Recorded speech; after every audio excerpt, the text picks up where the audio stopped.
প্রায় সময় আমাদের বাসায় যখন আমরা মাংস, মাছ ভুনা এসব খেতে খেতে বিরক্ত হয়ে যাই তখন ভর্তা, ভাজি এসবের আয়োজন করে থাকি। আসসালামু আলাইকুম, আমি ঐশী চলে এলাম তোমাদের জন্য একটা নতুন ভিডিও নিয়ে। ভিডিওটা কে কোথা থেকে দেখছো একটু কমেন্ট করে জানিয়ে দিও। আমার ফেসবুক পেজ থেকে দেখে থাকলে পেজটা লাইক করে দিও, ইউটিউব চ্যানেল থেকে দেখে থাকলে চ্যানেলটা সাবস্ক্রাইব করে দিও। পেজের নাম ঐশীস ব্লগ, ইউটিউব চ্যানেলের নাম ঐশী ভুঁইয়ান।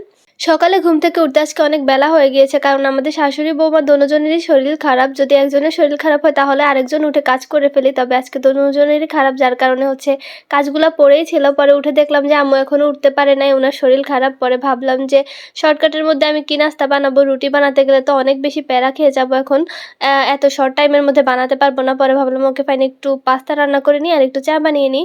পরে হচ্ছে রং চা বানিয়ে নিয়েছি, কারণ হচ্ছে ঠান্ডার সমস্যা সবার বাসার মধ্যে টুকটাক, সো রং চা খেলে একটু ভালো হবে আর কি। সেজন্য হচ্ছে রং চা বসিয়ে দিলাম এক সাইডে, আরেক সাইডে হচ্ছে পাস্তা সিদ্ধ বসিয়ে দিয়েছি। তারপর হচ্ছে পাস্তাটাকে সুন্দর মতো রান্না করে নিয়েছি। পাস্তা রান্না করার একদম পারফেক্ট রেসিপিটা আজকে তোমাদেরকে আমি দিই নাই, কারণ হচ্ছে আরও একটা ভিডিওতে আমি তোমাদের সাথে পাস্তার রেসিপি শেয়ার করেছিলাম যে কিভাবে রান্না করি, সো সেই জন্য এই ভিডিওতে আর এত ডিটেলসে দেখালাম না। তো এই যে আমার শর্টকাট নাস্তা বানানো শেষ, এখন হচ্ছে আমি পাস্তা খেয়ে নিব। তারপর হচ্ছে বাসার মধ্যে আর বাদ বাকি যে কাজগুলো আছে সেগুলো করতে হবে আর কি, কারণ এখন বাসার মধ্যে অনেক কাজ আছে, রান্না, তারপর হচ্ছে ঘর গোছানো, সব কাজই এখনো পড়ে আছে, যেহেতু আজকে একটু বেলা হয়ে গেছে উঠতে। সেই জন্য নাস্তা করে নিয়েছিলাম তাড়াতাড়ি, যেন হচ্ছে বাকি কাজে হাত লাগাতে পারি আর কি তাড়াতাড়ি করে। তারপর এই যে পাস্তা খাওয়া শেষ করে আমি 1 কাপ রং চা নিয়ে বসেছি একদম বেশি করে, যাতে হচ্ছে গলা ব্যথাটা একটু কমে আর কি। রং চার কালারটা অনেক বেশি সুন্দর হয়েছে। আমি আসলে সবগুলা মশলা দিয়ে হচ্ছে রং চাটা বসিয়েছি, যার কারণে খেতে অনেক বেশি মজা হয়েছিল। তো যেটা বললাম আমি ভিডিও শুরুতে, আজকে হচ্ছে আমরা একটু ভর্তা ভাজি এসবই করব, কারণ হচ্ছে বেশ কিছুদিন থেকে মাংস, তারপর হচ্ছে মাছ ভুনা এসব খেতে খেতে বিরক্ত হয়ে গিয়েছি, যার কারণে আজকে হচ্ছে শাক ভাজি তারপর ভর্তা এসব করা হবে আর কি। প্রথমে হচ্ছে ডালটা বসিয়ে দেওয়া হয়েছিল আর কি, নাস্তা করার আগে হচ্ছে ডালটা বসিয়ে দিয়েছিলাম, যার কারণে ডালটা একদম তাড়াতাড়ি হয়ে গিয়েছে। আর শাকগুলো রাতে আমরা কেটে রেখেছিলাম দুজন মিলে, এখন সেই জন্য হচ্ছে শর্টকাটের মধ্যে আমরা ভাজি করে ফেলতে পারতেছি আর কি। ভাজিটা আম্মুই করতেছে, আমি বাদ বাকি অন্য কাজগুলো করতেছিলাম আর কি। এখানে 2টা শাক মিলে হচ্ছে ভাজি করা হবে আর কি। এখানে হচ্ছে ডাঁটা শাক, আমাদের আঞ্চলিক ভাষায় যেটা বলে মাইরা শাক বলা হয় আর কি, আমাদের নোয়াখালীর ওইদিকে। আমি জানি যে আপনাদের কোন দিকে কি বলে। আর হচ্ছে পুঁই শাক ছিল।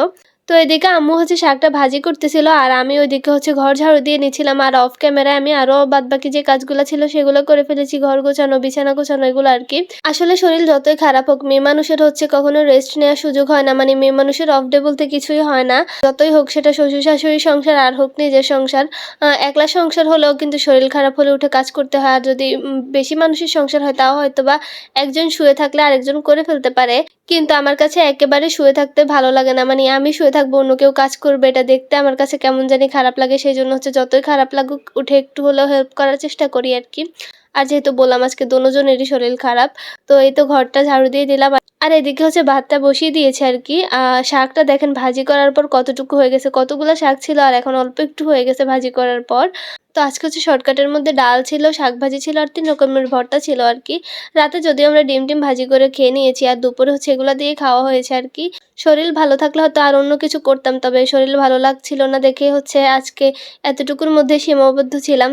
তবে এই ধরনের খাবার দিয়ে হচ্ছে মাংস মাছ এসবের থেকেও বেশি ভাত খাওয়া যায় আমার কাছে মনে হয়, ভর্তা দিয়ে, তারপর হচ্ছে ভাজি দিয়ে, এসব দিয়ে। আর এদিকে দেখেন ভর্তা করতে করতে আমাদের ভাতটাও সুন্দর মতো হয়ে গিয়েছে। তারপর আমি ছাদ থেকে দেখলাম যে বাদাম নিয়ে এসেছে আর কি।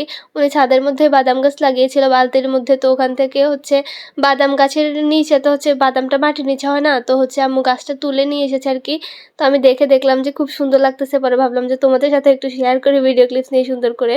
বাদামগুলো কিন্তু কাঁচা খেতে অনেক বেশি মজা লাগে। আম্মু হচ্ছে যখন ছাদ থেকে নিয়ে আসে না, এখানে তো বেশি হয় না, অল্প একটু হয়, যার কারণে হচ্ছে ভেজে খাওয়ার মতো অত বেশি হয় না, সেই জন্য হচ্ছে আনলে আমরা এরকম কাঁচা কাঁচাই খেয়ে ফেলি আর কি। তো আজকের ভিডিও এই পর্যন্তই, সবাই ভালো থাকবে এবং আমাদের জন্য দোয়া করবা। আল্লাহ হাফেজ, দেখা হবে নতুন কোনো ভিডিওতে ইনশাআল্লাহ। আসসালামু আলাইকুম।